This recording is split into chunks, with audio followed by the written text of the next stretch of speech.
Hello, good morning. Nandito po tayo ngayon sa Daikan. Daikan part pa rin ng Isla Anawan. Sa likod, bali sa likod. Sa likod ng Anawan. Kasi ang Anawan, napalibutan ng puting beach, puting buhangin.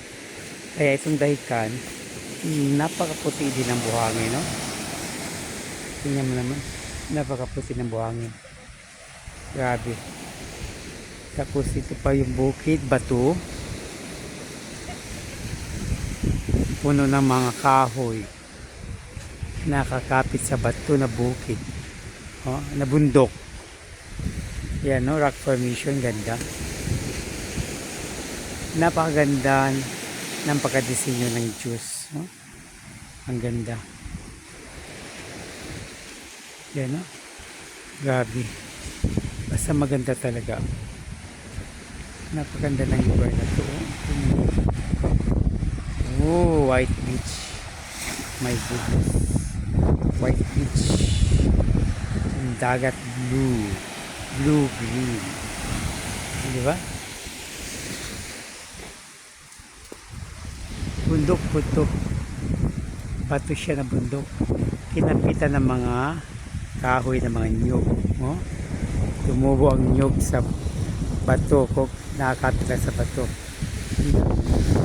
Bababa tayo dito. Basta napakaganda. Saan kayo makakita nito? Ng isla na ganito. Huh? Diba? Napakaganda. Oh?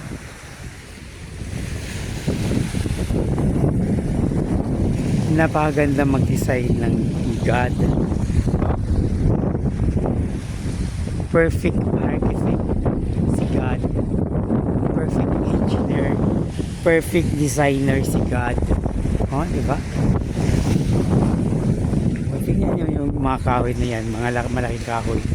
Walang lupa yan, bato lang. Pero buhay na buhay sila. Hanggang doon yung rock formation. Napakaganda ng rock formation. Oh?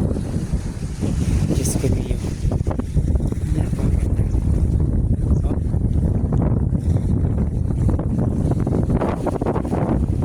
Oh, diba? Yan. Rock formation ng Daikan. Oh? Yan, dyan may para may laguna. Papasok ang dagat dyan. Oh? Diba? Oh? Oh? Oh?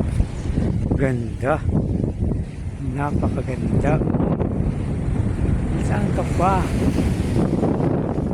Virgin na virgin pa talaga ang itong Daikan. Yan. Ganyan ang itsura ng dagat. Pa-high tide na siya. High tide. Yan, delikado yan. Delikado dyan dyan ka man. Delikado ka dyan. Kasi, ano ka dyan ng iampas ka dyan ng dagat. Dyan sa mga bato na yan. Oh, delikado yan. Yan. Delikado dyan. Oh, pa-high tide na siya.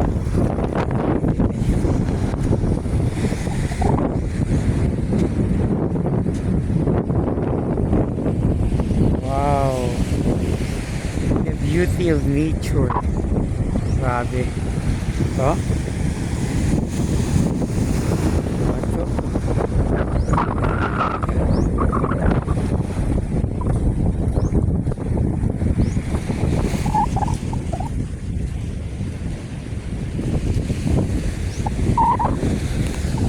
Grabe.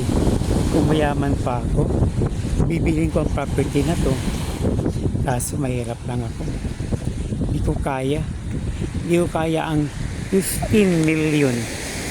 Ang worth nito 15 million. Diyan, patag, may ano lang siya dyan. 2 hektarya. Pero kasama tong bundok na bato. Kasama yan. Oh. 15.15 M. Oh, grabe. Ang ganda. Oh. Diyan ka magtayo ng bahay mo. diyan ka magkaya yung bahay mo. Napakasarap ng buhay mo. Tapos magpagawa ka ng pump boat. Napakaganda. Ba? Ganda talaga. Diyos ko niyo. Private property na to. No trespassing. Private property. Violators will be prosecuted. Di ba? May nagmamayari na to. Wala kasi tayong pera. Pero dati, binibenta lang to ng 4 million. Ngayon, ibibenta to ng ng bagong nagmamayari ng 15 million. No? Pero mura lang yung 15 million. Nako. Oh, ang ganda. Diyos ko niyo. Ay, nako. Thank you so much.